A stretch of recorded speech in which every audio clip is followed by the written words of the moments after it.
Hey Vale, it me. This is another episode of Write Once, Read Many, 22.1. Alright, Greg's here. Hey Greg. I did say it me, Vale. That is many times I have walked into a room full of people and simply declared it me. Hey Vic. So as the audience participation reminder, we've got 22.1. What's a favorite small character moment of yours in Worm? And I put, as a side note, this question was sort of inspired by the words all going classified to Crucible, which I find to be a very funny character beat for them. Thank you, Wards, for this comedy moment. Oh, Vic says she's enjoying the music. That's good, that's good.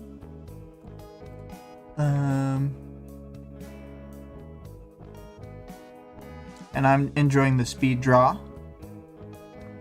I liked how first you went in and you were like getting rid of all the wireframe crosses, and then you went back and made them cross over under each other. Or maybe you just decided after the first couple, I don't know. I wasn't fully tracking it, but pretty cool. I think Vale is also admiring it, just saying villain, as it says on Taylor's outfit. Oh no, Taylor's in jail. What are we gonna do? She's not just in jail, actually. She's in super jail. And it's not wacky and wild like the show Super Jail. It's just sad.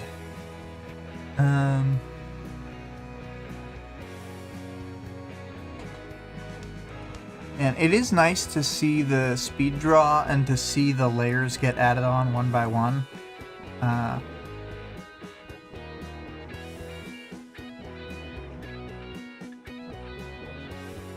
Just like really good understanding of how things should look that I just would not have.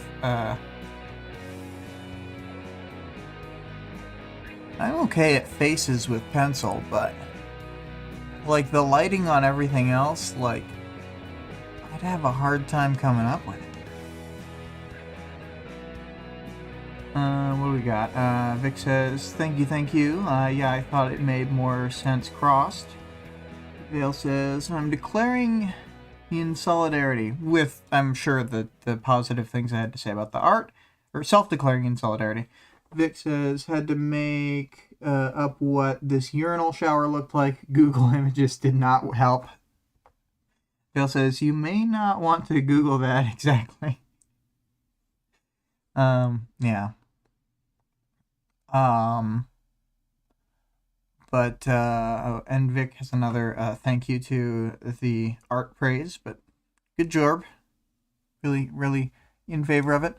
I've sort of waited out the theme song, and I will now move on to the themes. I will say about this chapter, it's one of the longest chapters so far. In the audiobook, there's the two major ones that are completed. The original audiobook, it's like almost a full hour. It's like 58 minutes long or something. And then the new one shaves off like 10 minutes because they just generally read faster. But it's still 48 minutes in the new time. because it was so long. Yeah, it was pretty long.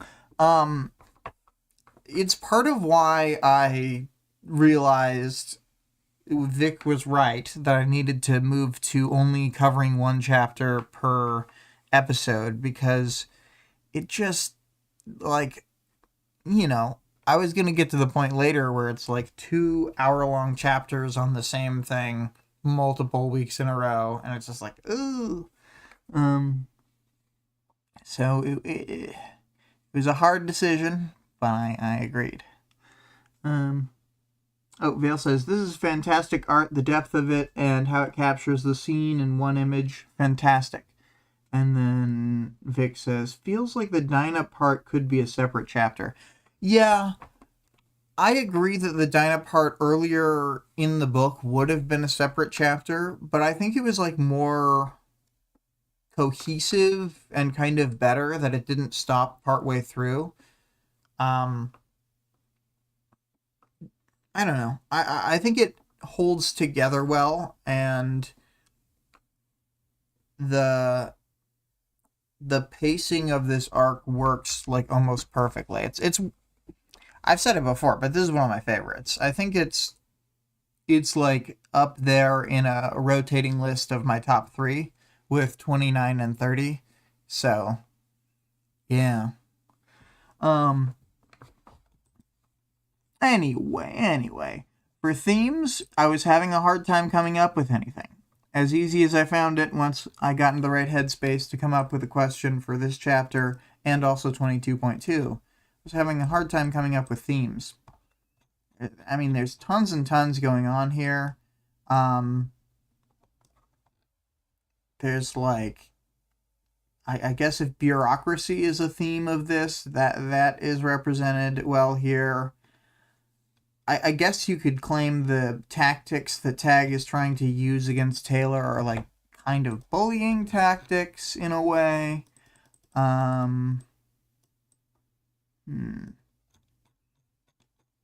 mean, just general, like, people being in power versus people being disempowered. And how, like, Taylor tries to bypass that overall. I don't know.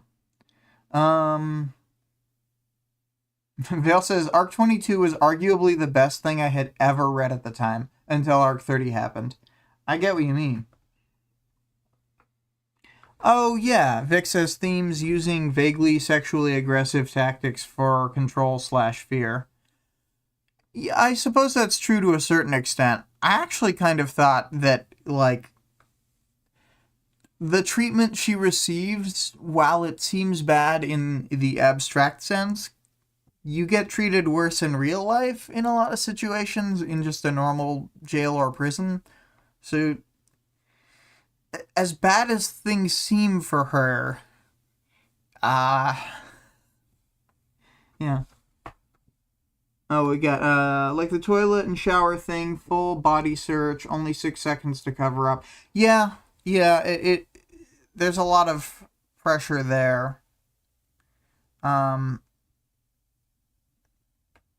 Tampons with soap? Yeah, apparently the tampons with soap line had Vic shook. And I gotta be honest, I mostly listen to the audiobook version. I hear the tampons with soap, and I'm just like, yeah, you would need both tampons and soap. But then, like, looking at the text, I see there's no, like, comma there, and all the other items are, like, itemized with commas. And then with Vic pointing it out, I'm like, yeah, this is kind of weird. Do they normally come with soap specifically?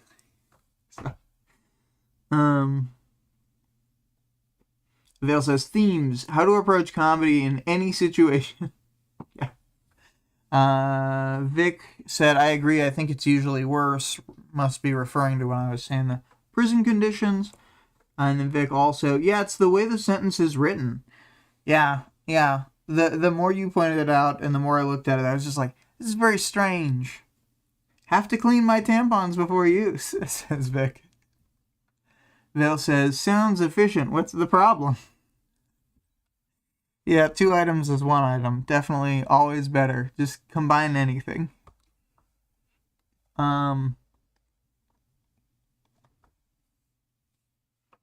But yeah,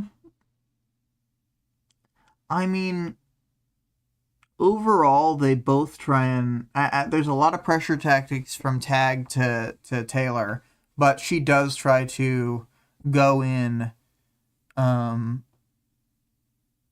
like with as many counter pressure tactics as possible, and she even lucks into the thing with Flechette. Also, I just noticed on the image, like, yeah, Taylor's like darker skinned, as though she is the tan that she's gotten from the summer. So I don't know if you had like specific choices on that, but yes, I'm appreciating the art once more. Anyway, so I think we can move on from themes. Great chapter, aggressive, pressure-filled themes. Vic says she's been more and more tan. Yeah, throughout all the portions of the book. And then what we see. It starts off, the chapter does, right where the previous Taylor chapter at the end of Arc 21 ended. She's got her hands on the back of her head and she's kneeling, but all the people are still flipping out, giving contradictory orders. They give the examples: down on the ground, stand up, throw any weapons to the side, do not touch anything. So, they're not actually that coordinated at the start. And as they are sort of getting their shit together, Miss Militia sends Clock Blocker, and he moves forward, and or somebody boots Taylor to the floor, and is like holding her down, and Clock Blocker moves forward. He's like, "I've got this," and he has Taylor stand up, time stops her, and then puts a bunch of like cuffs and chains on her, etc. Well, I guess she stands up and then kneels back down, but yeah, she's sort of, being manhandled in various ways, gets the Clock Blocker power used on her. Clock Blocker is, to Vale's point about how to approach comedy in any situation. Like, Clock Blocker is trying to joke and jest with Taylor, but she's not in the right frame of mind. And she doesn't see Clock Blocker as like a jokey guy, even though he is. So she's like, "What are you talking about?" But yeah, she's all bound up, and Vic says Taylor's never in the right frame of mind to joke. Yeah, and whenever she does get off a good quip in her mind, she has to undercut it like, "Oh, that wasn't even that good of a joke," even though some of her lines pretty fucking good.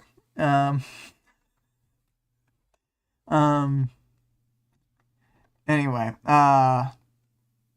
so Tag and a bunch of other onlookers from the heroes, like PRT uniforms and different wards and protectorate members, they're looking on. Miss Militia is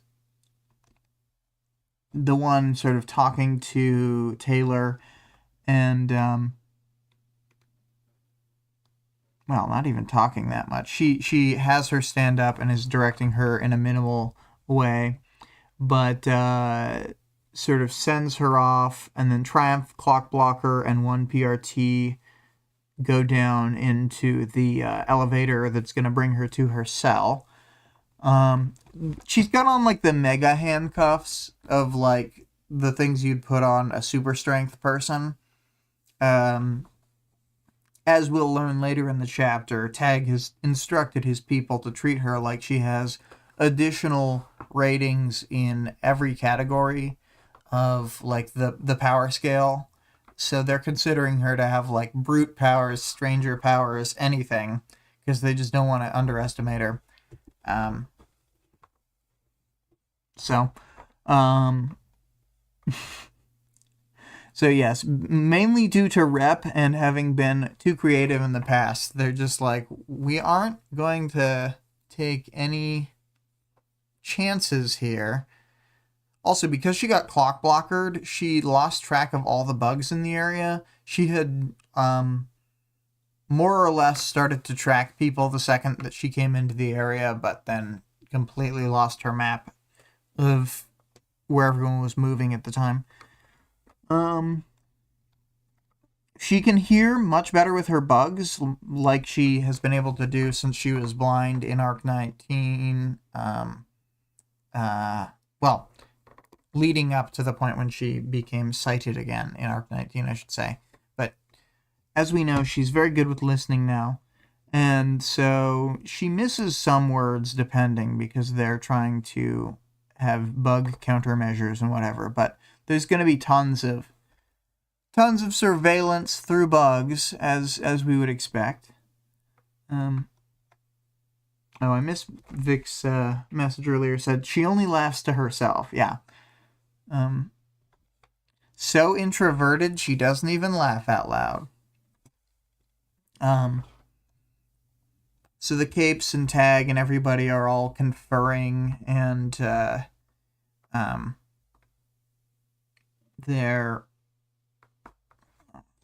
Forgot about this line. I'll talk about that in the Powers Knowledge section.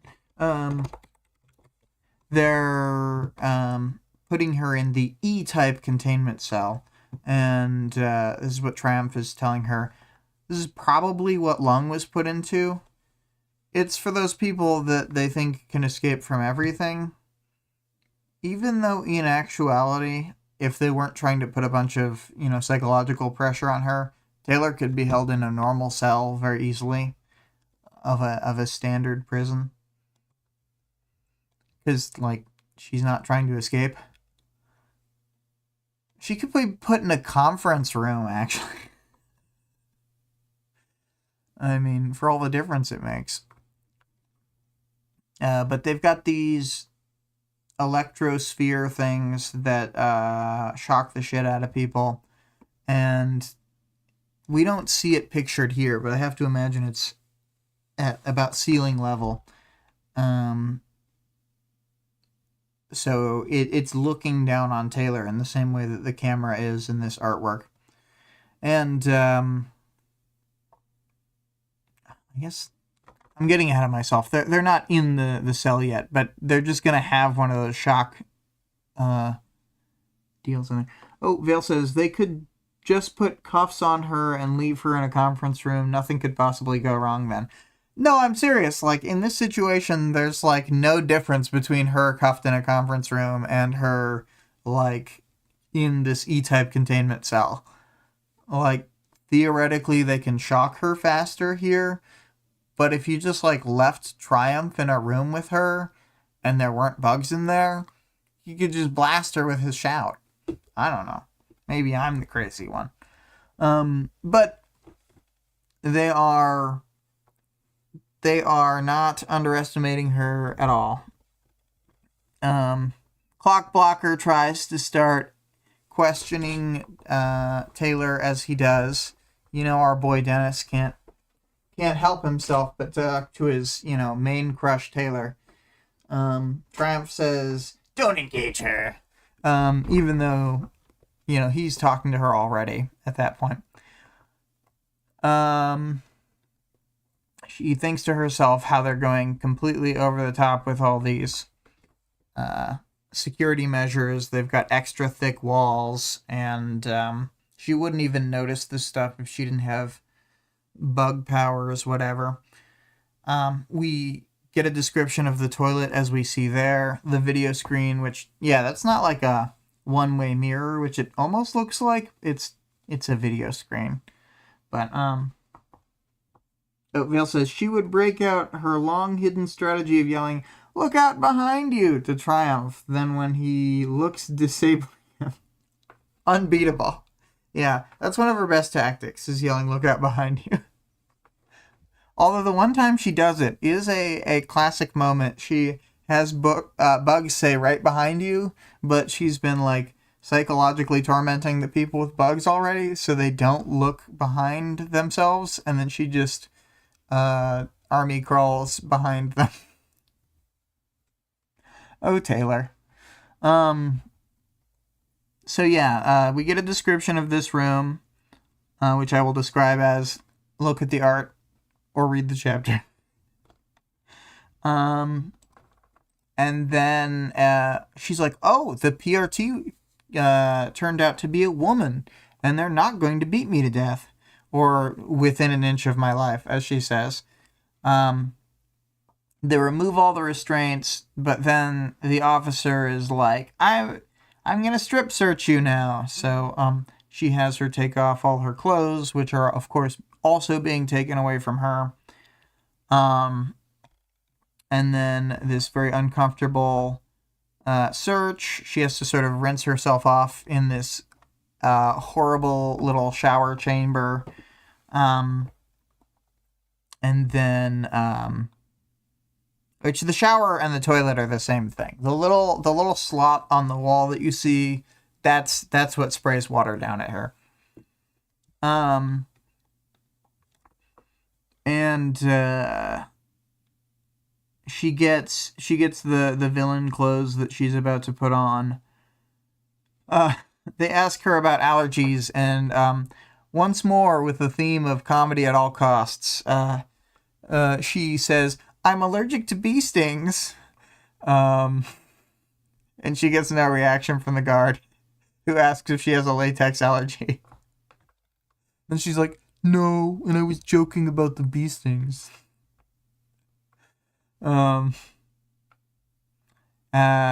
She gets asked if she's on any medications. Then, I guess maybe as like a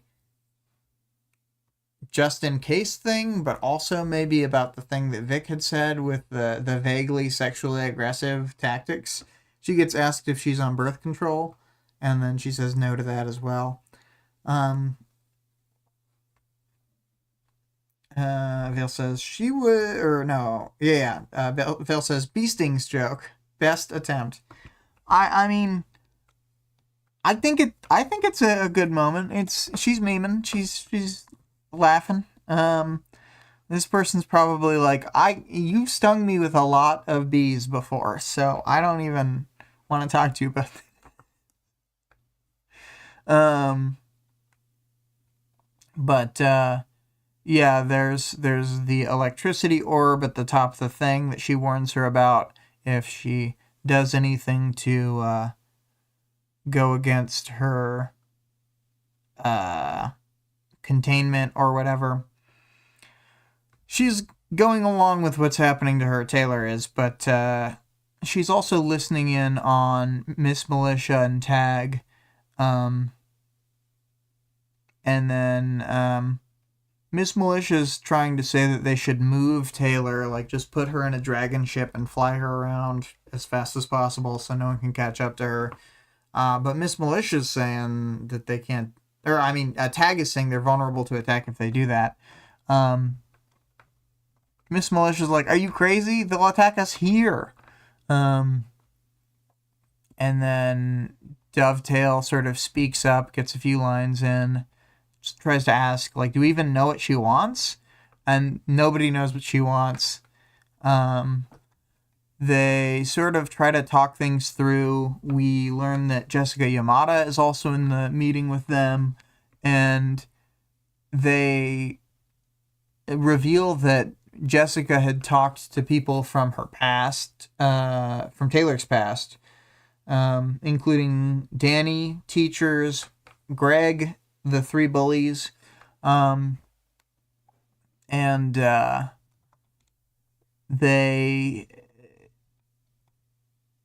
they sort of like are talking through what they know about her, but they just they don't find any conclusions. Assault is asking, like, can she act better if she's inside the building? Is like that the point? And they they talk about the idea that she might want to like leak public information during a jury trial. Dovetail gets a few more lines here. Says that the people who Cauldron, who have tried to speak up against Cauldron, have been censored. And then Adamant, you know, we get, you know, these tiny snippets about these side characters. Adamant speaks up and says, killed or disappeared.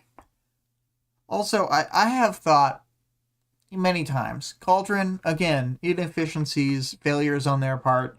Anytime they're killing someone with even a vaguely useful power that might be leveraged into something, they're wasting resources. There are limited total parahumans. And, anyway. Morons. So Tag doesn't want her to be killed in their custody and says they should move her to the birdcage, which, you know, great guy. Just, no trial. Get her to the birdcage. Also, he's got a great voice in the audiobook. He's always talking like this. If I were to talk like this for too long, I'd hurt my voice. But, you know, he does it as a living.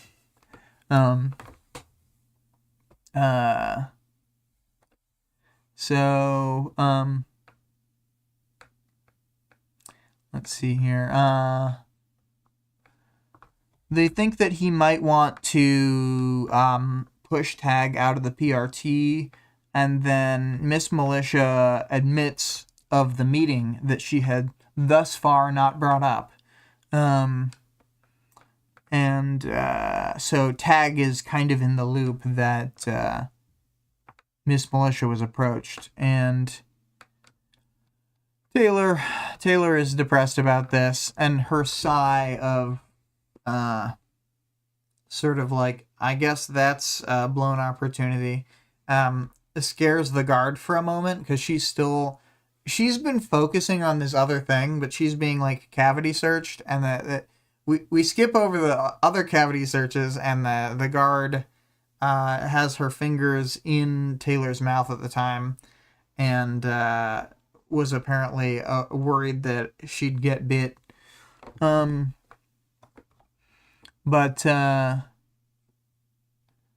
Yes, she's a little depressed about Miss Militia giving up the info on this, and then apparently a terrible, very harsh comb is used to comb Taylor's head. And you know, I've had a metal comb used to comb my hair when it was long and curly, and not only does it hurt on the hair, but it's like she say, it hurt on the spines dragging on my old scalp. So I know what she means. Not a fan. They give her the bag with a towel in it, and this is I'm gonna read out this part. This is the part that has Vic shook.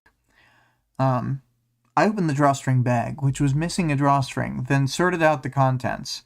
A thin towel, a single sheet to thin it, a single sheet so thin it was translucent, pillow and pillowcase that looked to be same fabric as the mattress, folded double, half the size of a normal pillow. There were prison sweats, black with the word villain printed on across the shoulder and down the right leg in white, with a white t-shirt with the same word in black. There was a small kit with a rubbery, flexible thimble toothbrush that fit over one finger, and a small tube of toothpaste. 3 tampons with soap, 3 cardboard applicators, and 3 pads. Yeah, it's 3 tampons with soap. No comma. Anyway, and then she thinks about how she's not having periods because of her extremely stressful lifestyle, and that she's pretty sure she's not pregnant. Which is a good acknowledgement that, like, you can stop undergoing periods just by having, like, an overly stressful lifestyle. Like, just by having the wrong, like, hormone composition in your body from being constantly under pressure. Vic says she thinks too much about birth control. After also saying soapy tamps. I guess it's fine. She's committed to not getting. It's a good goal. And then let's see here. The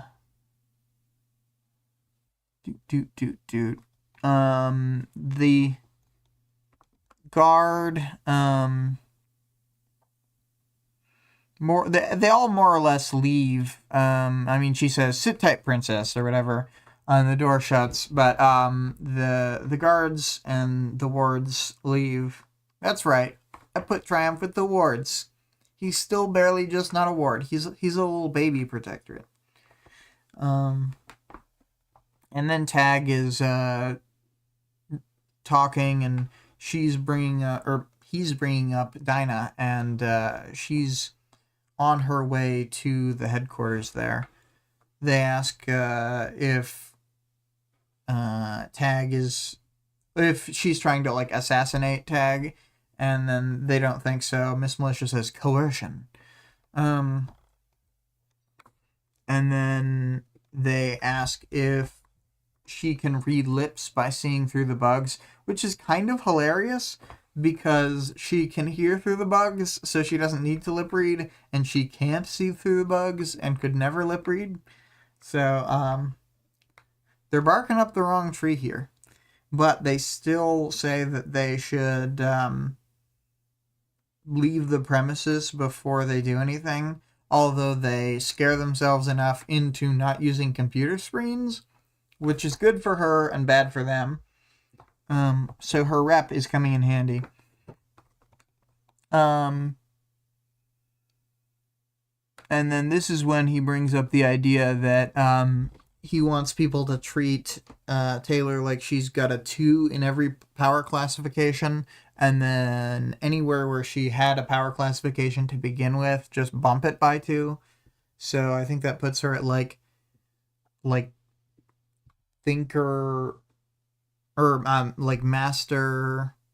I think she was one of the low-rated ones initially. Let me see. I feel like I should look this up instead of just guessing.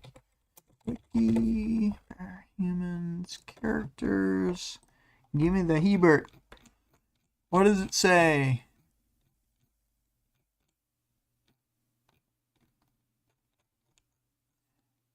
Give me the points.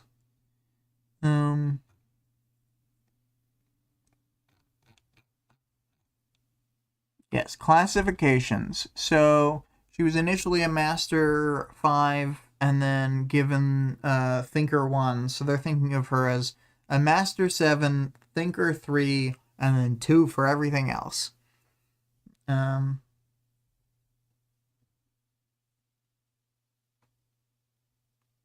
there's commentary here. We get Miss Militia's always covered. Then we get Vale, Master 9, Thinker 5, Bully 11. Dear God. Vic had guessed.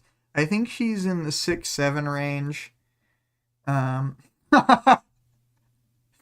Vic said, pregnant 0. And then Vale said, +2. Oh no! Yeah. Oh, dear God. Yeah, you would think she would be a 6 or a 7, and they do bump her to Master 7 with this +2, but they only give her a Master 5 previously, which, honestly, even just based on their own encounters with her, up to when they, like, mention that in Arc 9, like, she completely outdid people who have, like, way higher powers ratings. Like, you'd think that they'd factor that in, that they actually just do need to treat her more.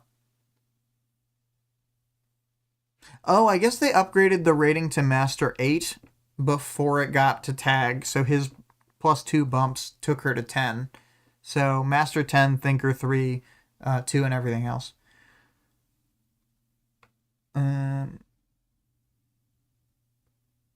Vale says Master 5 equals capes required to respond. It's not a power rating, or it's a response rating. I know it's a response rating, but I think they need to respond better. It should be like... There's a reason they bump her to an 8, because, like, the capes that they have sent in the past have not been enough. It's more like you need 3-to-1 capes if she's in the mix. Because even thinking of, like, Arc 10, they fight all of the wards plus Dragon, then escape from all of the Protectorate members. Vale says, fully agree, but the thing is, bugs are icky and nobody wants to respond, so everybody argues her lower. Damn it, you got me. That must be it.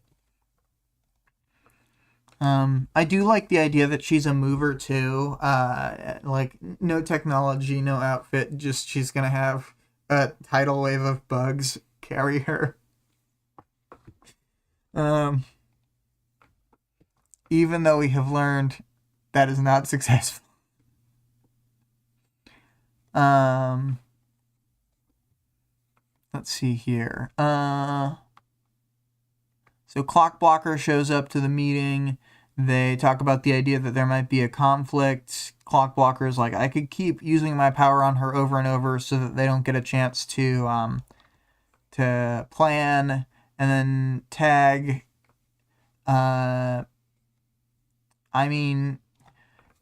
Tag is saying one thing and doing another. He's saying that he wants Clock Blocker somewhere else, but Taylor, I think, I guess he says, and let her stew for a while. But Taylor realizes that's probably the core reason, is that he just wants her to have to sit in the cell. They also, she ran through the whole city, plowing down obstacles as she ran in a previous arc while drawing cheeses. Plowing down obstacles? Are you kidding? There's a whole part about how she couldn't plow down a fence, so she had to climb it, and she felt so, like, disempowered. And she had no additional move points based on bugs. Her move points were the regular number of move points, Vale.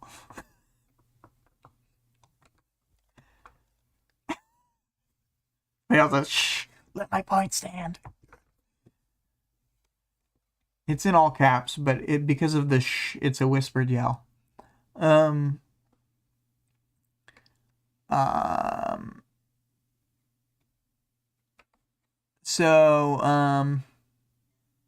talk about the idea that Taylor might want to have them get up in a hubbub, then still escape and make them look like fools. They decide to make any phone calls outside of her powers range, because they might be able to hear her.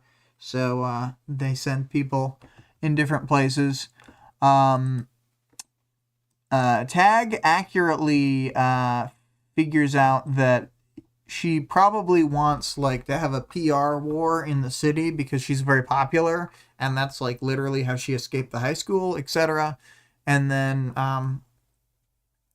so he is preemptively having the media send out information about the Undersiders, like, intentionally playing up the bad stuff, which to a certain degree is fair.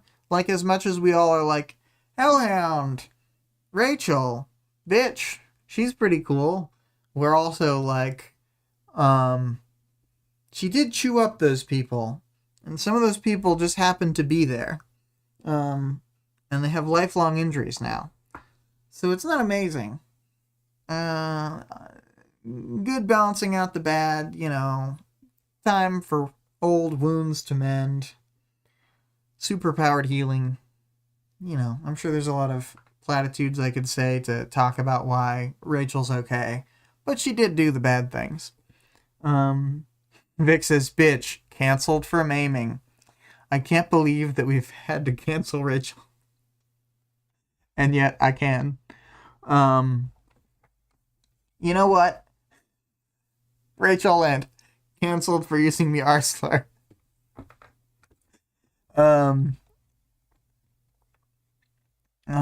So the deputy director runs off and does this.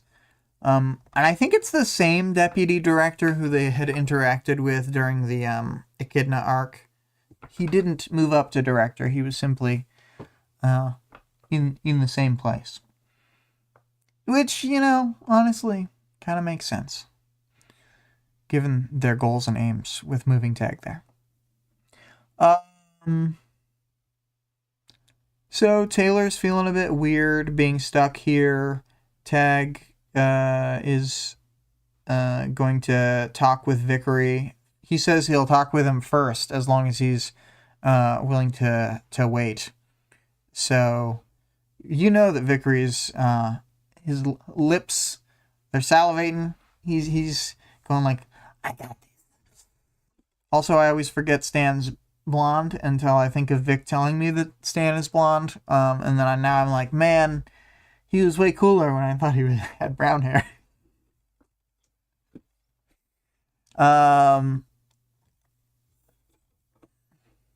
Let's see here. So, you know, they talk through a few more ideas. Kidwin convinces them that they should seal off the stairways and have the elevator be the only way to get up and down from the cells right now. So they do. They use containment foam to seal them off. And they start a defense system, sending drones to fight bugs.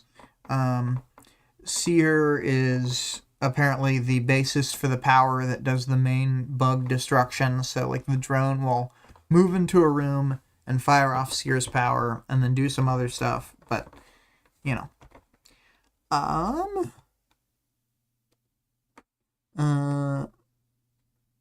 But yes, Tag sends people to do stuff. They sort of break up their meeting. Tag seems confident in his troops, like even the wards, and I can imagine that he'd be like, if you were even vaguely in line with his like aims and goals, then he'd be like a pretty good person to work under in a way, because he seems to really like value his personnel and he talks highly of the wards, and it doesn't seem like he's pandering to them at all, but he just says, like, we're going to use the wards. We don't want them in direct confrontation, and they can fend for themselves if they're ambushed. So, like, just very, like, to the point. And at the same time that he sucks, like, I can see him kind of being a good boss. Taylor is lamenting the fact that her power is not extra big because of how trapped she theoretically is, but because she put herself into this position intentionally, then it's probably not going to work. The powers don't like for you to intentionally increase the power of the powers. They like it when you use them, or when you're forced into a situation when they get stronger, but they don't like it if you try and force a second trigger event or force yourself to be in a mindset to use them. They're very finicky, you know. Oh, Vale says he has a job to get done. He agrees with the job, and anyone who also agrees is on his team. Yeah. That's a good way to say it. So she still does have 5 blocks of range, which, as we may recall from earlier in the story, her average was kind of 3 blocks of range. I think it's just gotten bigger on average, and her stress response now is barely making it bigger.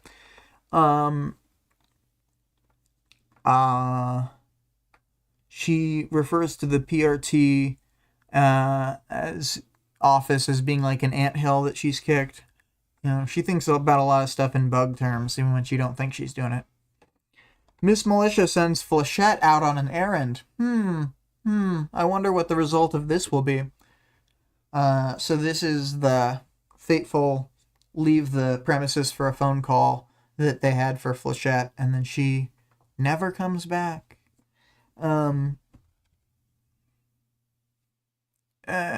She says that she has put bugs onto a clock, but I don't think it's actually telling us what time it is right now. Vale says, I feel like he's bit of a tropey military guy, especially in his single-mindedness. After dozen-plus rereads and talking with friends who read it, there's a bit of a lean-in on his character being one-sided.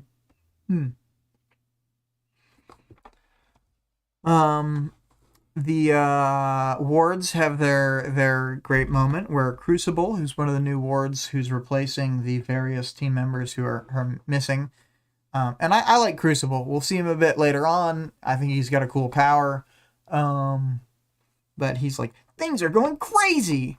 This one is big.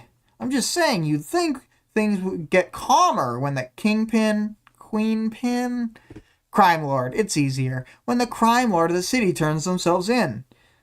She's probably planning something like getting put in jail and breaking out and showing us there's no point in trying to catch her because we can't keep her. And she'll do it with teeny weeny bugs and make Tag look bad. Maybe get him fired. Fits. But she can't know she'll escape.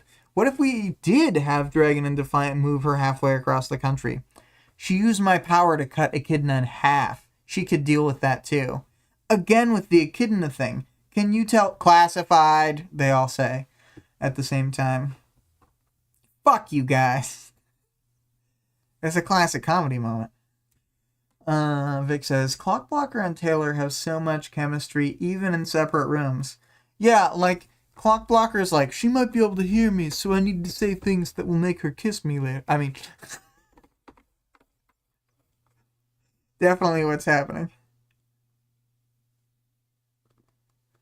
Vale says 100% they would be good together, and then Vic gets us a story told in 3 emojis. A clock, a heart, and a bug. Vale calls their couple named Bug Blocker. And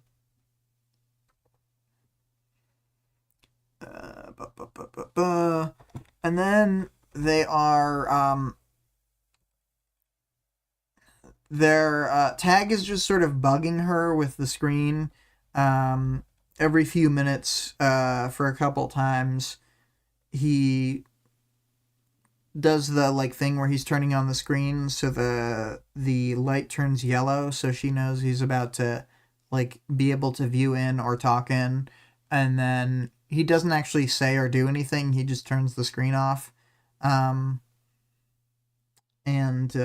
Like, theoretically, he could be checking on her, but I think he's just bugging her.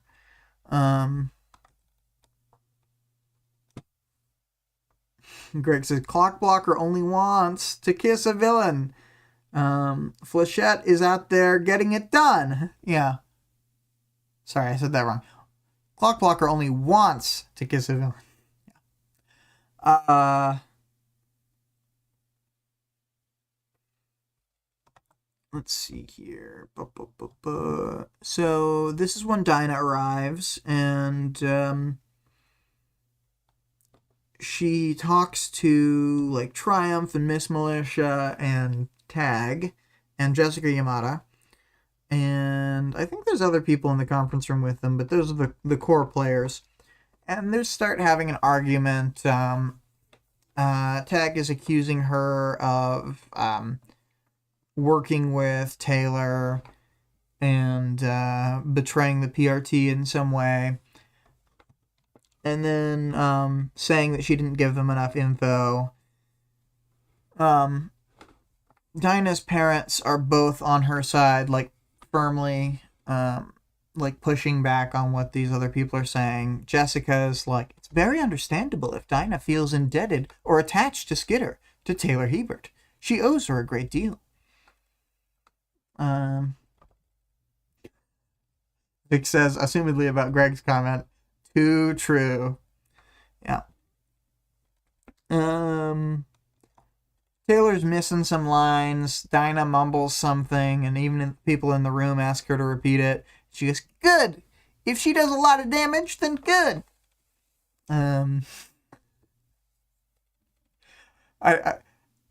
Dinah is a very strong-willed person from this point on in the setting, but she's still 12, so it's a little funny sometimes when she's like speaking confidently to people.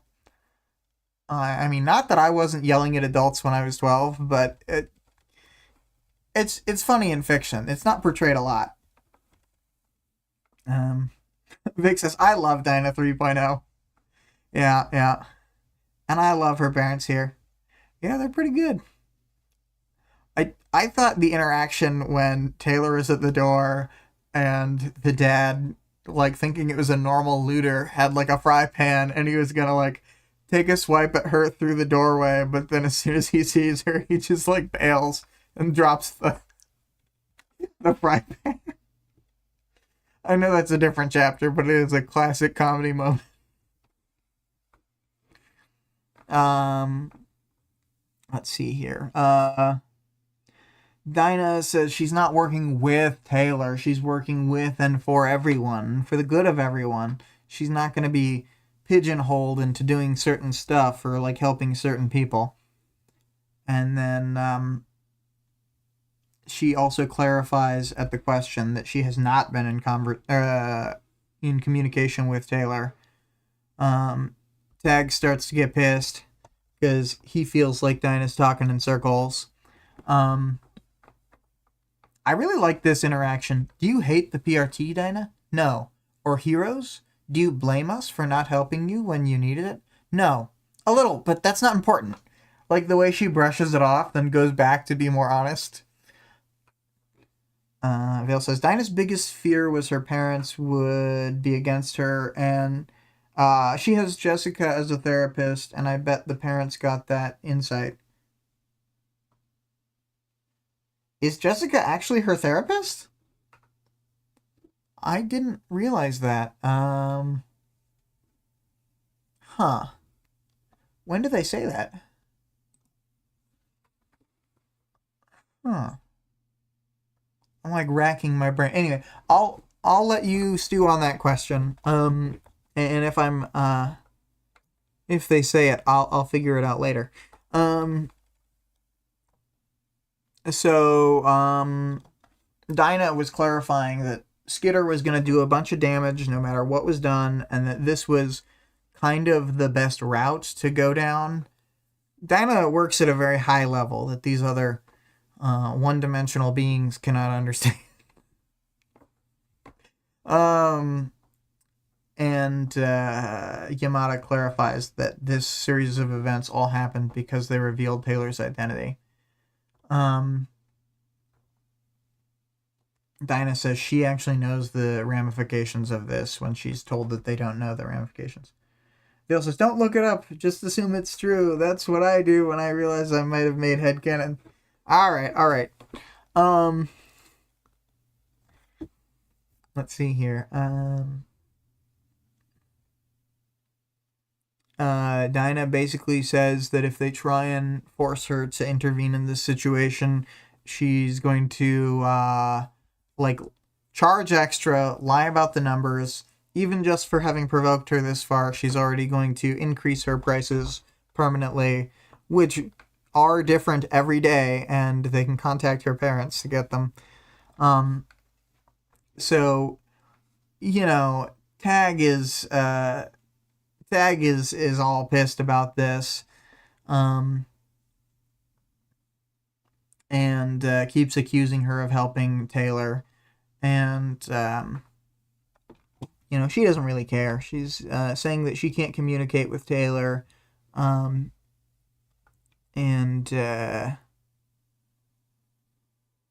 Taylor hears some of the stuff Tag is saying, feels like she's threatening Tag is threatening Dinah, and then she clenches her fist like an Arthur meme in her cell. So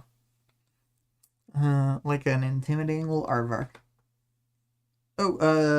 Vic says, I feel like I remember liking this bit in the audiobook. Yeah, no, this part's really good. I won't tell you, and if you ask, I'll lie, even though it hurts my head. Go off, Dinah. Yeah. Well, part of the reason they said that she says that she's going to charge them even if she lies is because her power will activate, and so having activated her power is what she's charging them for. Dinah stopped in her tracks. Are you threatening Taylor? I don't know. You said she'll do damage in some form. Maybe we need to stop that from happening.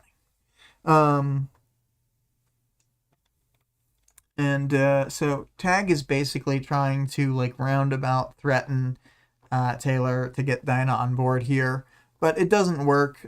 She's not playing ball. Yamada's trying to come between Tag and Dinah and just be like, you gotta stop this, Tag. You're really ruining our relationship with this person. Dinah calls Tag a dick face, which is a pretty good insult from a 12-year-old. Nailing it. You know, Dinah says this, like, threat, 22.813% chance you'll die painfully over long, slow minutes or hours. Maybe soon, maybe in 20 years, but it'll bring you to tears and you'll wail in pain. That's a freebie. Want more details? Like, if the number was higher, I think it would be more... I mean, I know that I've got, like, crazy brain, but if I were Tag and I heard 22.813% chance that I was gonna... I'd be like, them's pretty good odds. That's not even a quarter. Vic says 22% is pretty high, and then, oh my god. If you're in a position... If I were in Tag's position... I would assume it was closer to 100%.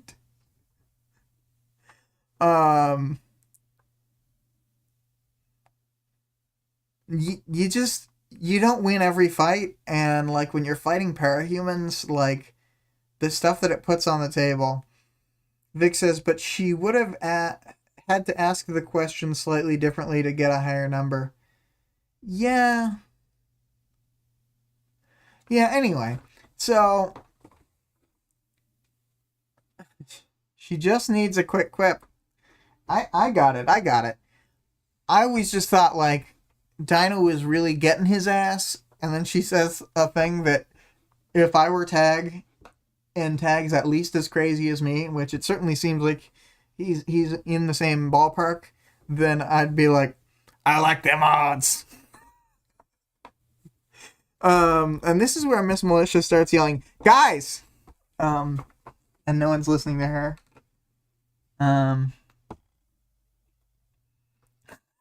Okay, that's a better, this is a funnier version. Val says 22% chance you die screaming, maybe soon or in 20 years. More details, 78% chance you die screaming anyway.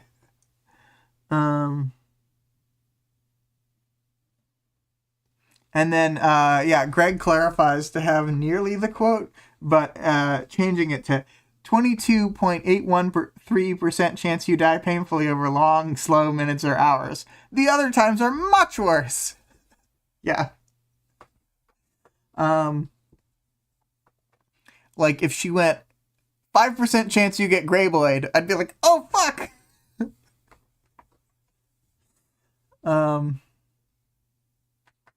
Vale says, yes, that was the trick. You needed those more details. She was really counting on being able to go off on him a second time, but she was interrupted.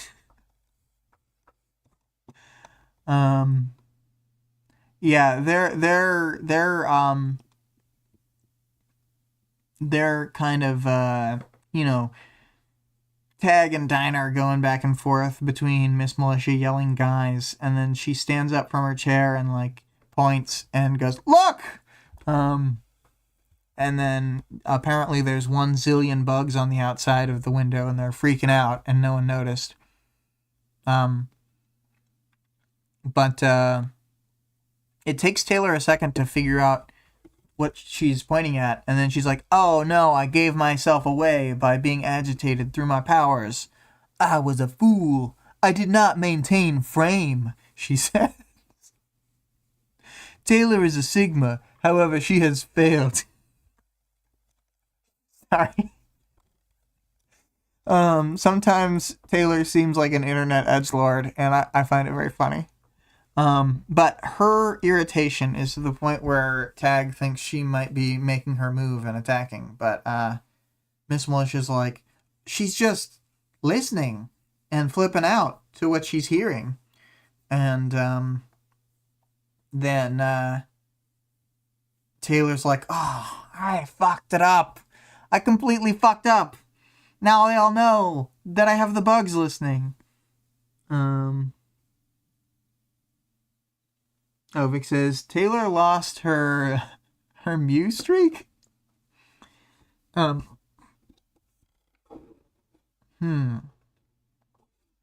am a fool and do not know what a Mew streak is. Unless it's a streak of catching Mews to try and catch a shiny Mew. But yes, it is now that they realize... Oh, Vic says, lol, it's a Sigma thing. See, I'm not cool enough. I'm not Sigma enough like Vic to know all the Sigma lore.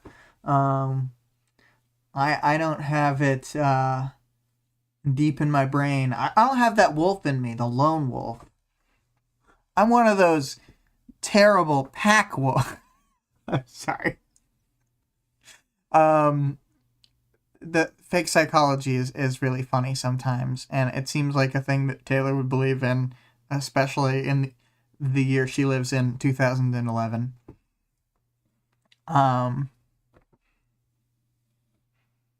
So Dinah is like, oh shit, she knew that I was here. She could hear my voice. I've ruined everything by having Taylor listen to me. I'm making the numbers work as I speak. And then Tag says, you can hear me? And then Taylor audibly replies with the bugs, yes.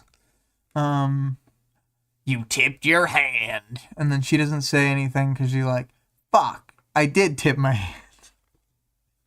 See that Kid Witten gets the defense system online sooner than later.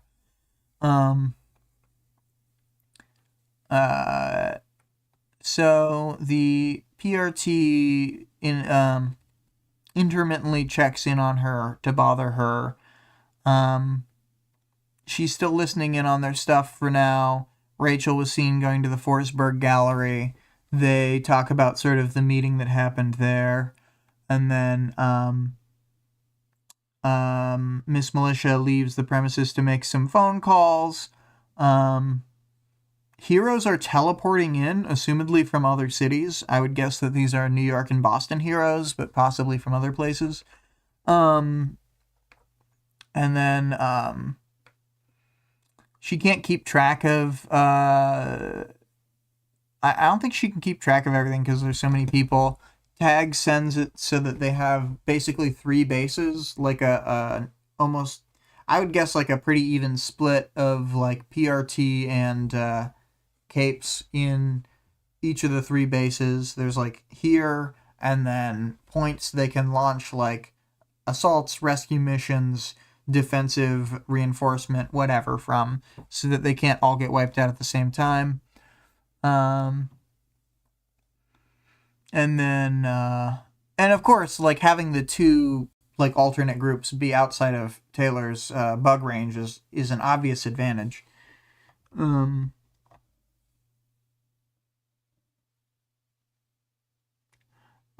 Greg says, I'm literally named Sigma Jargon and I don't know the Sigma Jargon. Yeah, it's a little unfortunate that you had named yourself a thing like a long time ago, and then it became like, oh, now Sigma is this word associated with people who believe in fake psychology on the internet. But I think that people realize pretty quickly when talking to you that you are in fact not someone who believes they're a Sigma. Vale says, I don't even know what Sigma signifies. I assume it's some sort of general categorization of aggressiveness. I'll read Greg's explanation as a primer and then go from there. Greg says, you know the dumb and incorrect stuff people say about wolves' social hierarchies, alphas and betas and stuff? Weirdos on the internet keep coming up with newer, even wronger ideas of wolves and then trying to map it badly onto people. Yeah, there's, I think there's Sigmas and Omegas. I've heard of Deltas, but I didn't know if deltas and omegas were just in the Omegaverse, which is a type of...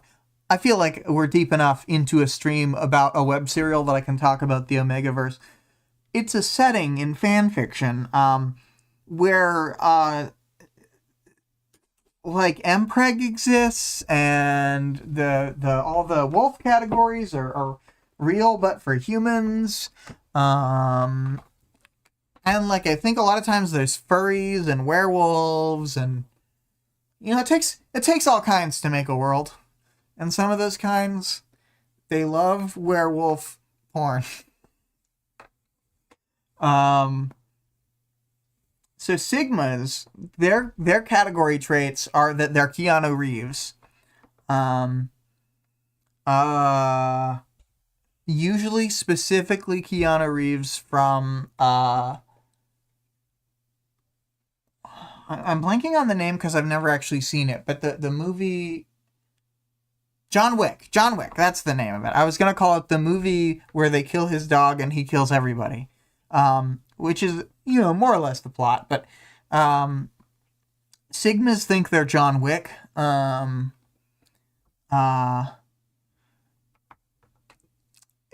It's dumb but funny. I can't help myself but make jokes about it. Anyway, at this point in the story, drones start flying around the PRT headquarters. They are like little footballs with the ends cut off. They fly into a room, use Seer's power on a low level so that anything that's directly exposed to them can get got. And then they go around and they find bugs, and with a little laser turret, they fire a beam that kills off a bug with each shot. And, they do that for about a minute, and so it kills about 60 remaining bugs after doing its mass attack.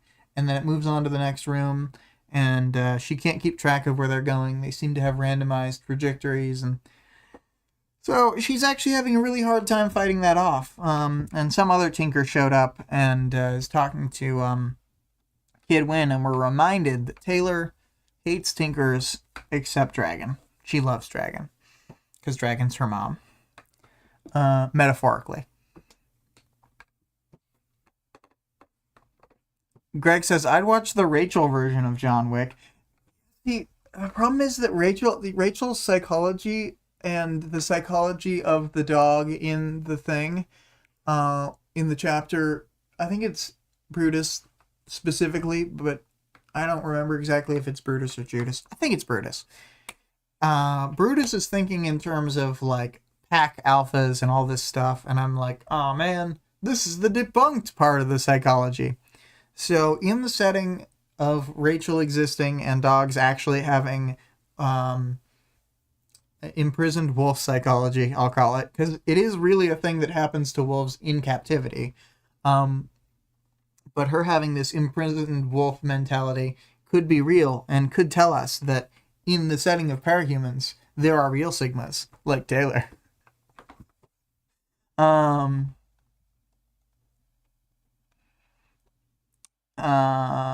So anyway, they're waiting more. Eventually Miss Militia comes back and is terribly alarmed and goes to tag immediately. And then they go to her cell, and then Miss Militia's like, Flechette! And Taylor doesn't know what's happening. Did you plan this? And then Taylor doesn't say anything. And then she's like, I got tagged to break first. I got his ass. And then Miss Militia says, if you used Regent to make this happen, not Regent, and thinks to herself, I hope it's not Regent. You're admitting you planned her defection then? And then Taylor is like, realizes what's happened, but it's kind of like Miss Militia's just giving up all the information over and over again because she's too stressed. And then Taylor says, I left the door open for it to happen. I think it's so funny how she's like playing it cool and like totally... She's using this incidental event to her advantage, like masterfully. I think this is one of her best plays this whole time. And this plays a role in your greater plan? Consider it symbolic of I smiled a little, then shrugged. I like how her dumb caginess gets Tag pissed off enough to be like, interrogation room B. Vale says, how could you make Flechette join your team due to her love of Parian? Was this your idea? I mean, if it was like a master plan and Parian was a bad actor and it was like a honeypot situation, I mean, stuff like that certainly has happened in real life.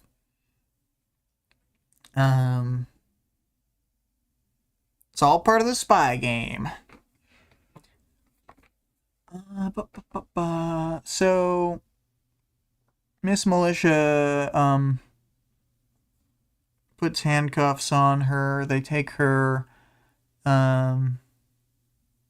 to cell, and they move the cuffs to be on the like chained to the table, basically. And then Taylor says 1 o'clock because she's been using her bugs on clocks. You know, she's probably been here for like 4 or 5 hours at this point. This is a lot of time passing in this chapter. Now that I think about it. And then they ask if the time is important, and then she says 8:30. My homies will go off the chain at 8:30. And then they're like, you've told them what to do? And she's like, no, they're just going to flip out. And Tattletale's going to be in charge of whatever they do. And now you'll get to see just how unreasonable the rest of the Undersiders can be. And then Tag's like, I thought this might be it. A lesson in your role you play here. Leading us to think that we need you to keep them in line. And then she says that's not the goal. It says that really the 8:30 deadline of sunset is just to have an ultimatum so that they can negotiate with a set time limit. And then, if Tattletale goes off, then aside from all the physical damage and, cape fights that will happen, that Tattletale will do a bunch of information and PR damage. And then Miss Militia confronts her that she said she wasn't going to harm the PRT. And then Taylor says something that's like, from her perspective, reasonable, but from Miss Militia's, it would probably be like, this is completely unreasonable. Which is, if things go that way, it's because the PRT is hurting the PRT, which wouldn't be an isolated incident. And then she says it's up to them to decide what they want to do. And then Taylor says that she wants to call her lawyer. And then they ask if she has demands. And then she says that she does have demands. Several conditions that they'll have to meet before she capitulates. But she might let them get her wholesale, depending on the negotiation. And she says they won't like her demands. They call for big changes, but the alternative is an all-out war. I think Miss Militia will agree with me here. If the PRT doesn't hear me out, it deserves what it gets. I think she's really... I don't think she's doing anything wrong by playing this, like, Miss Militia would agree with me card. But it's like she's not doing anything wrong, per se. I think she just is wrong. I don't think Miss Malicious is on board with her as she wants her to be. Oh, my word. I missed some chats. Vic said, I told Parian that Flechette thought she was cute. Then I told Flechette that Parian thought she was cute. It's your classic, you tell both of them that it was the other one's idea. Greg says, room B? This is a mistake, Tag. Should have brought her to room A. But then, the worry is, what if you bring her to room A and it's full of ants? Room B may be full of bees, but I didn't want the ants getting to it. Vale says, 8:30 is a bit late for sunset. I don't know. Let's see. Boston sunset July. Let's just say it's July 15th. I know it's in July. The Boston sunset in July, on July 15th, is 8:19 p.m. So let's just say that they're a little further north, so summer affects them a little more. So it's not unrealistic. Vic says, I think 8:30 is normal for the north. It says, plot hole! Yeah, it really depends on the time of year. And the further north or south you are from the equator, like the higher the number is on your latitude, then the more away from 12-hour days you will have. Summers, the days will be longer on both ends, of course, and winters, the days will be shorter on both ends. So, sunset can get quite early, also, and I really hate it when it's the afternoon and the damn sun is already down. Vic says, one time Scion kicked the Earth a little off its axis, okay? Yeah. Let's see here. Yeah, but I mean, chapter over. Great chapter. So much happens in it. I'm really glad it develops all the way to where she's in her cell. I mean, in the interrogation room, rather, from the cell, because then, there's conversations. We immediately get the ball rolling toward the lawyer being there, Quinn Kaye, who, spoilers, I really like Quinn Kaye a lot. He's great. But, yeah, the Dinah interactions, the quipping, calling people a dick face, saying I'm allergic to bee stings. Great chapter, very funny. There's a lot of funny moments. As much as she's, literally in jail and theoretically in peril of going to the birdcage or whatever, this chapter has never felt tense to me. Not even the first time. And it's, tense for all the heroes, but it's kind of untense for Taylor. Just all the worst stuff is off the table. She's not going to get, horribly maimed or fate worse than death or killed. Vale says, everything in the chapter makes complete sense and is also ratcheting up tension. Yeah. It's an incredible first chapter. I feel like 21.7, the last, little bit where she actually goes into the PRT headquarters is, the springboard that lets this chapter, go so hard. Because, in another writing of this, she would just, at the end of that one, leave Tattletale's headquarters and be like, I've got to do it. My final act. But then she wouldn't go and turn herself in until the start of this chapter. And so we'd get, her walking... This is, the bad pacing version. We'd get her in the chapter walking into the place, and the chapter would, end right before Dinah gets there or something.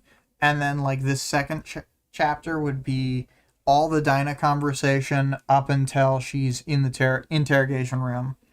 And I think this just, works a lot better.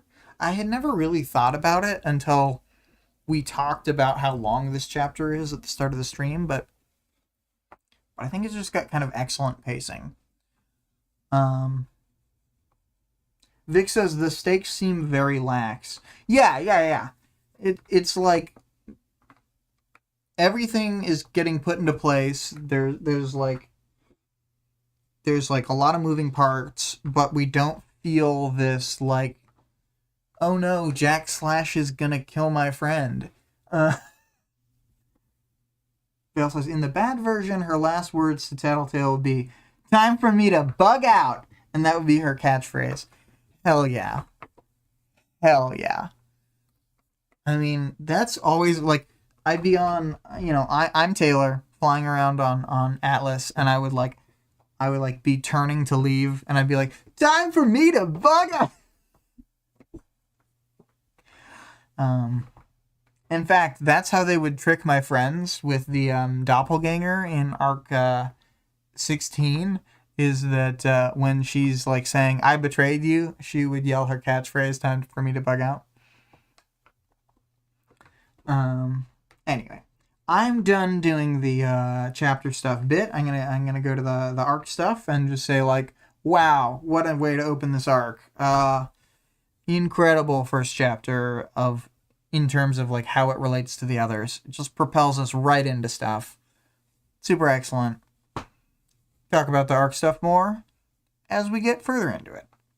Moving on to characters.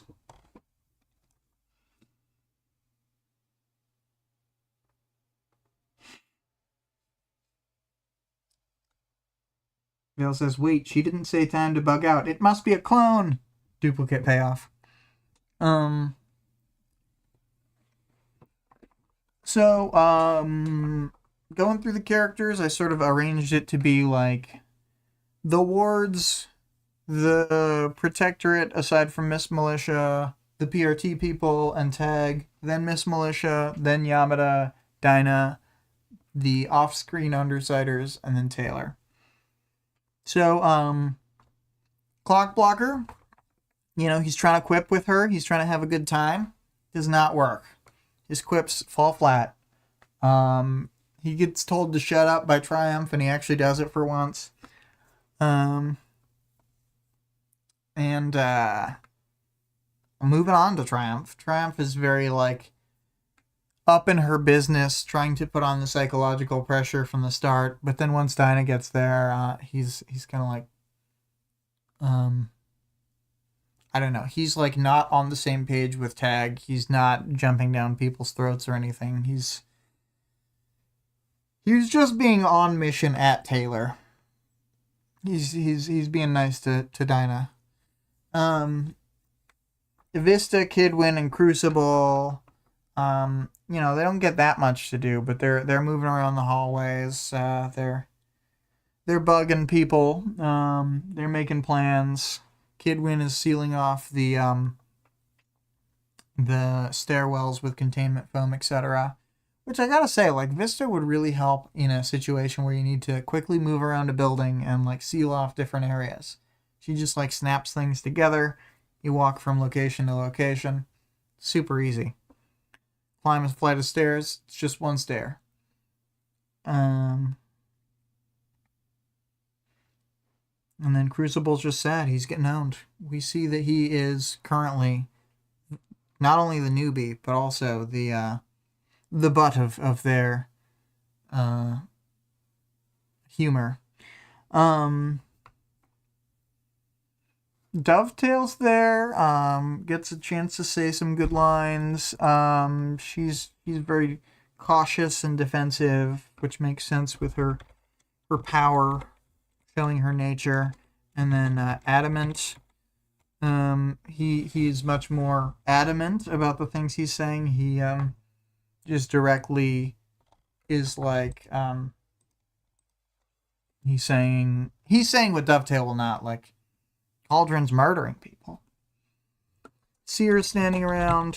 He's just a plot device so that Kidwin has a person to use the power of to make a plausible bug destroyer.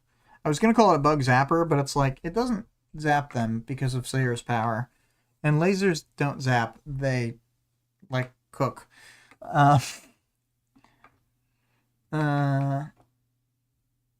Anyway.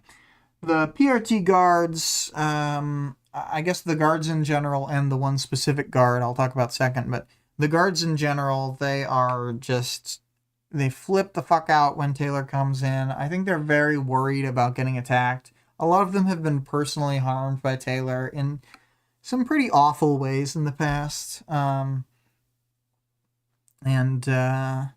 You know, she just, she instills a lot of fear in them, I would say. The one guard who, she goes down to the cell with is, like, brusque and, like, not nice, but she's not terrible either. It's like we were saying at sort of the top of the thing. She gets, like, medium treatment. It seems bad on its face, but real life prisons are actually worse. Um so it's a weird mix where, like, normally a fictional thing would probably try and depict the police, like, in a better light, in a less realistic light, and this at least is part of the way there with the realism. Tag. He is being Tag. He's very stubborn. He wants to put tons of psychological pressure on Taylor. He's willing to use Dinah. He's willing to actually battle her in the PR realm. He is pretty conscious of that, even though he acts like he doesn't care about it sometimes. He's like in some ways an unreasonable opponent who she won't be able to have a good dialogue with, but in other ways, like, it's a good foil for her because of his stubbornness kind of matching her own. Miss Militia, aka Miss Compromise, we know that she wants to do a deal. She wants people to stop fighting, despite her name.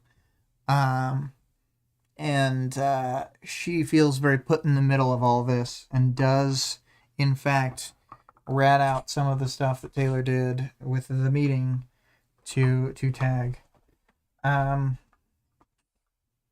Which, you know, she doesn't say when they're having that meeting, like, oh, yeah, I forgot that Flechette and Perrion were both there at that meeting.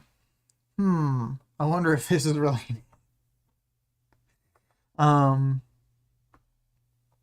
But I guess I'll say more about Miss Militia in future chapters, but I think that she and Tag as a, like, duo in this, like, negotiation / interrogation with Taylor is really, like, interesting. I think it leads to this whole section having a lot of, like, good character balance. If it was just Tag or just Miss Militia, I don't think the dynamic would be as interesting. So it's very good.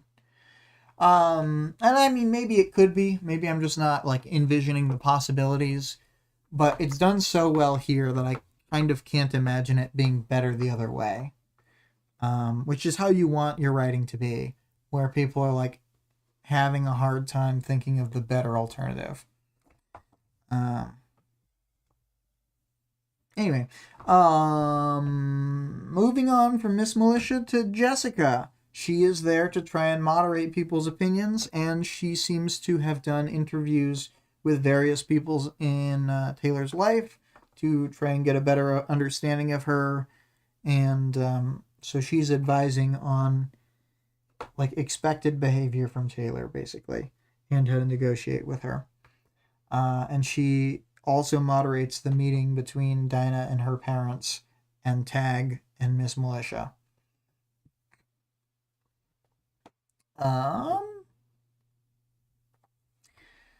Jessica's doing a pretty good job as always. I don't have a lot to say here about her, but in a later chapter, she will bring up having been here during this event and being like, I don't know if this makes you feel like I'm against you because I was involved here. But Jessica, I think, is doing a very good job of facilitating but still being kind of a neutral party. Anyway, Dinah and her parents. Her parents are great here. The mom and the dad each get a chance to push back on Tag, and it's like Vale said at the time, they're clearly supportive of her, and Dinah's biggest fear was that they would not accept her back. So they're really stepping up here. This is a story without a lot of good parents, and I think that her parents are doing okay. Oh, Vale had said... Oh, no, that's the thing from before. Dinah is very different than we've seen her in the past. Now that she's not on drugs, she's pretty sassy, and she's very, I don't know if it's projected confidence or just like straight confidence, but either way, she's got a lot of chutzpah now. She's not gonna take anybody's shit. And it's pretty cool. She's one of the characters we like. Alien Cat Daddy says she's got spunk. I will accept it. She has fervor. She's got a good insult. When a little girl calls you a dick face, then you know you're cooked.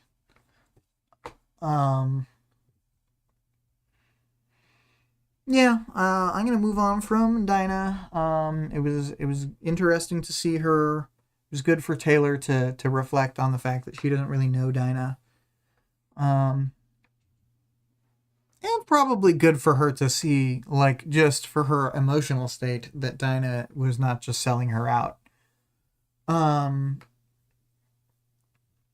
I pulled a quote for the Undersiders. It was Taylor said to Tag, "They'll be mad at me, but they'll take it out on you."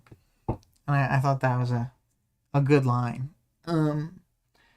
And she acknowledges in the chapter that she's like betrayed their trust to a certain extent, and that they're like, gonna be all fucked up about it, and that they're gonna flip out.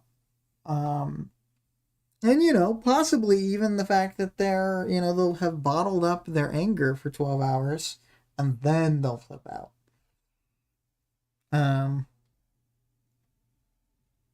Yeah.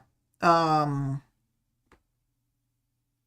I think that the Undersiders, she's thinking about them the right amount.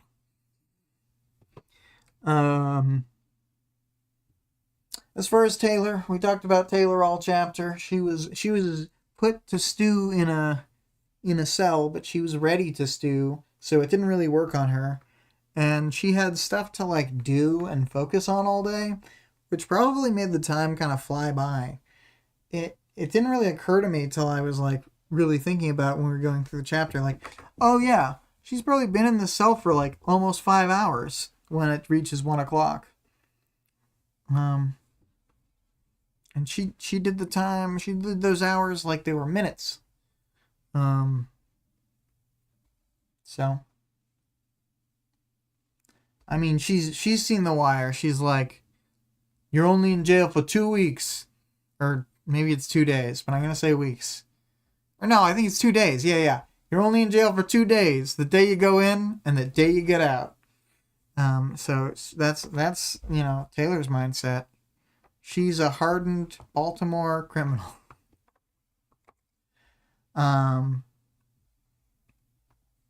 Yeah, I don't know. I don't have that much more to say about Taylor. Oh, Taylor, we love you.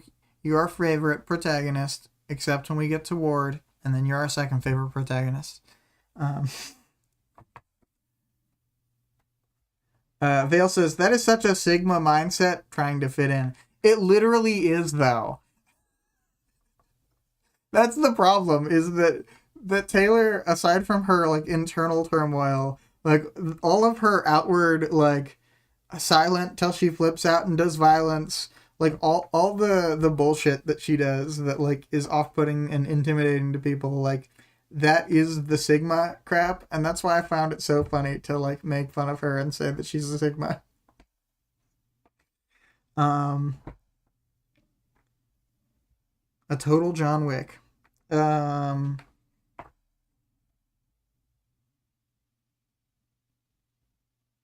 But I think that's my end. That's the end of my characters section. I can't think of anyone else important enough to mention. That's right. The associate director or assistant director or whatever he was called. Boop. Boop, boop, boop. Let's find it.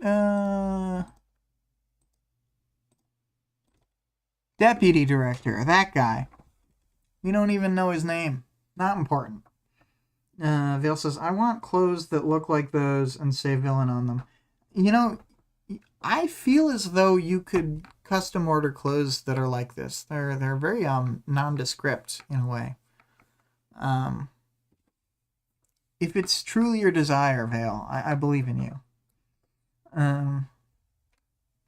Moving on to the powers, knowledge, and world building. Another great classic funny moment is that they have increased all of her power ratings by 2 after having already given her a Thinker 1 and increased her from 5 to 8 on the master response rating scale. Now they're just like, respond like she has all the powers. She could do anything with those bugs.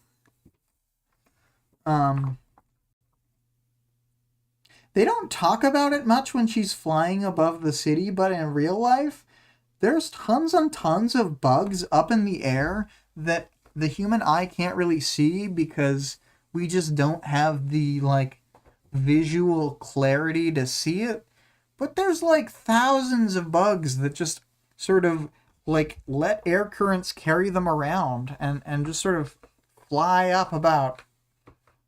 It's a very weird thing to think about. How many bugs are above you when you're walking around outside? They're all around. Oh yeah, I pulled out this quote for the powers knowledge section. I couldn't be absolutely sure, given how little I knew about guns, but I was pretty sure the PRT was packing more in the way of lethal weapons than they had been on my last visit.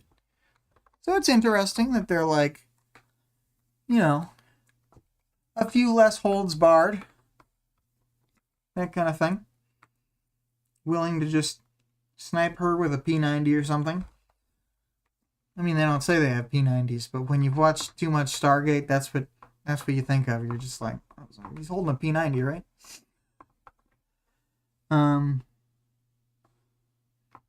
Alien Cat Daddy says, sad I missed the previous chapter recaps.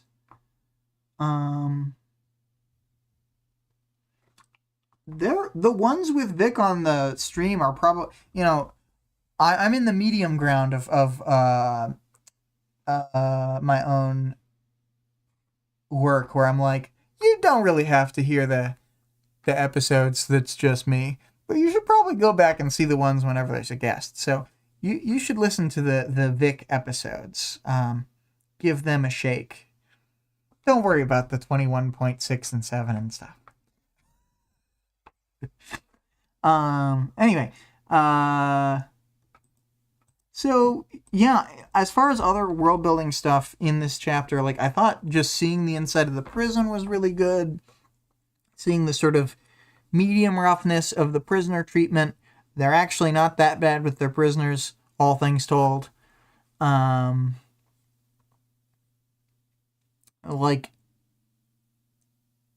the stuff that we learn about Dinah and the way she's using her power and interacting with not only the PRT but other governments, etc.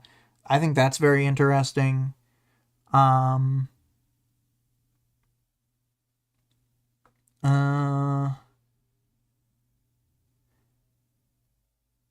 don't know. You kind of get the sense that they're like the dog that caught the car, and then you have to think to yourself, like, what have they been wanting out of a victory against Taylor up to now? Like, since they kind of know they mostly can't contain her, maybe they had always thought that if they nabbed a bunch of the Undersiders at once and put them in different cells, then they wouldn't be able to break each other out. But I don't know. I just think that this, like, half proves how untenable that ever was. They don't, like, have enough capes to defeat and capture the Undersiders, really.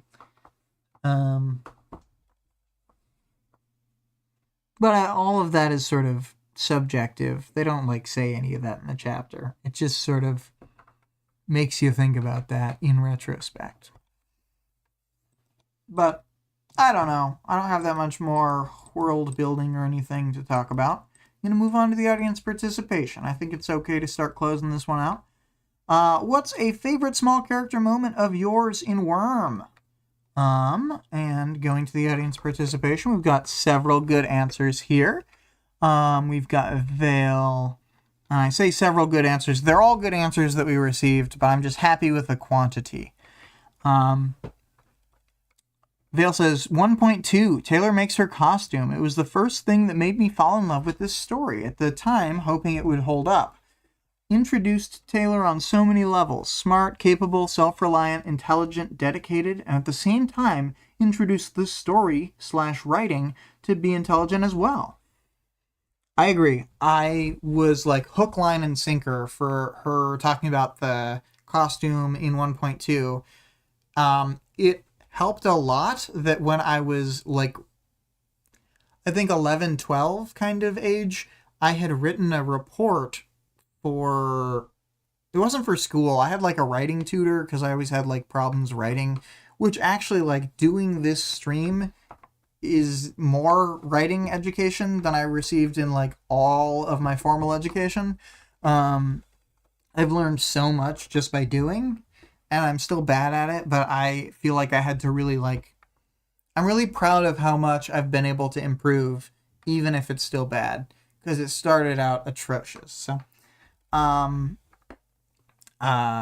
So like I had written this report on spider webs being used in bulletproof vests because they had genetically engineered goats to produce spider silk in their milk. So it was a report about the spider goats, which is actually what they called them. And spider goats are the best way to get spider webs for arachnofiber weave, which is the best bulletproof vests in the world. Yvel says, the first time I ever read a web serial, I had an internal belief that it would be a fan fiction level quality. Having this shatter that belief started with 1.2.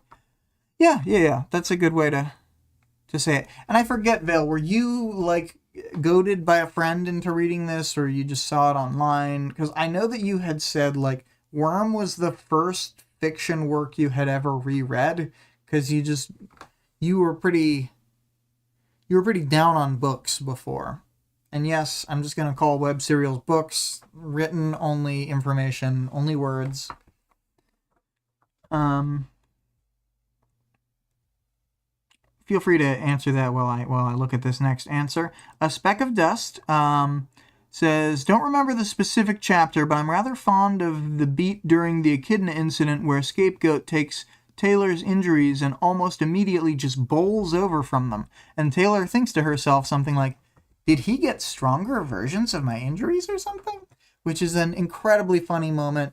Classic, like, Taylor being an idiot in just the funniest way. Vale says, multiple suggestions from Goodreads when I asked for advice on a few new things to try. Cool. Yeah, I mean, I'm glad they pointed you this way. I think that you read it before I did, but I'm not 100% sure about that. I read it in 2017, in the late spring.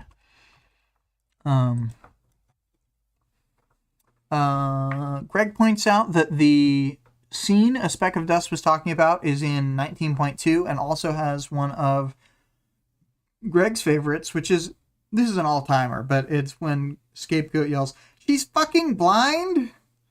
And then I would say, even as a follow-up, like, the moment when Grace says, you were blinded after you parted ways with us, and Taylor just says, no.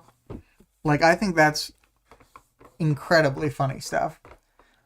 Vale saying, I was still reading close to 100 books a year at that point, with occasional rereads. Worm was the first time I read something once, loved it, then immediately reread. The second read was better than the first. Okay, got it. That's different than I remembered, but that's still, it's pretty distinct. Um, and I do think that this is like a work, and many works are like this, but a lot are not.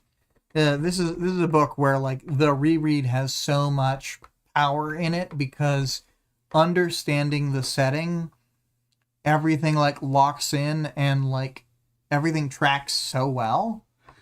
I just love parahumans. Anyway, next answer is from Vic.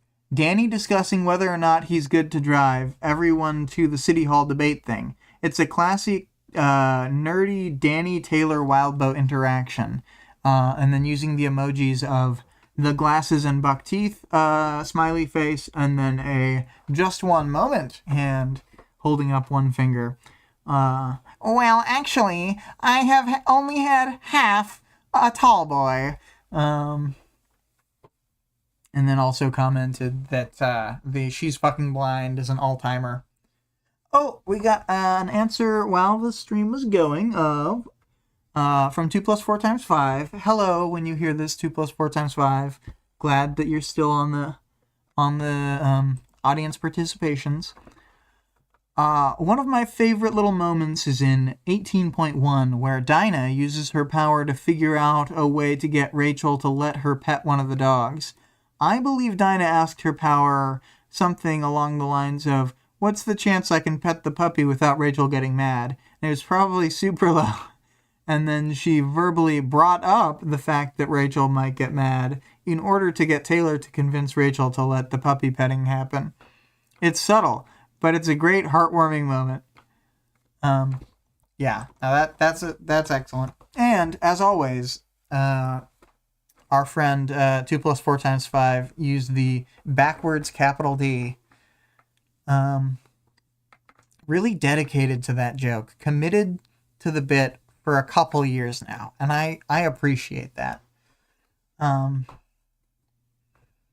I'm probably gonna get a picture of a keyboard with the backwards D key on it, and being like, "What bit? It's just how my keyboard is." Anyway, though, that's the end of our answers. My answer to this, small character moments in Worm.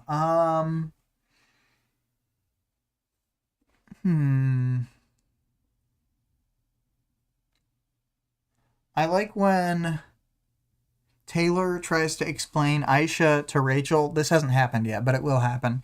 Taylor tries to explain Aisha to Rachel in dog terms, and Tecton had previously been trying to communicate with Rachel and had gotten nothing across. And I think he was actually doing what in a normal situation would be a really good job. And he's just like, "Why is nothing working?" And it's really funny to see Tecton flail. Because Tecton's a funny character. He's like a really serious guy who has to interact with all these really unserious people. It's great.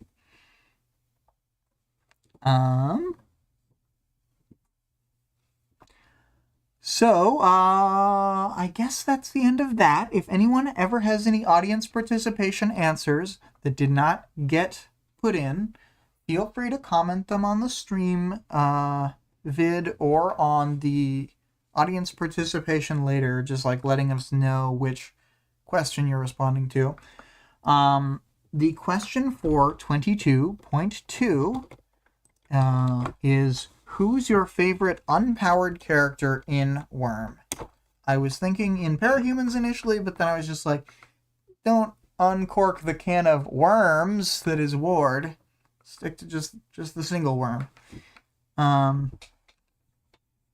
So yes, let me start that old outro music. I probably should have started it earlier, now that it's almost 4 minutes long.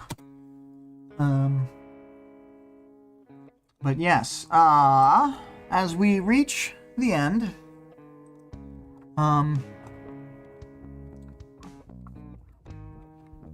the music being played is Imago by ScarlettXOX. You can find her Twitch channel at twitch.tv/Scarlett_Rogue. Our Discord server link can be found in the stream description as well as the channel description. The author of the work being discussed can be found and supported on Patreon at patreon.com/wildbow. The full text of Worm is available for free online at parahumans.wordpress.com. And there is also a fan-made audiobook of the entire work that you can find at audioworm.rain-online.org. Vale says, take care, thanks as always. Thank you, Vale. And you know what? I think Vic is gone, but thank you, Vic, for being here. Alien Cat Daddy, thanks for showing up. And Greg, thanks as always. Cheers, says Greg. Cheers! Alright, well, I'm going to mute my mic, turn up the song a little bit so you can hear the second half.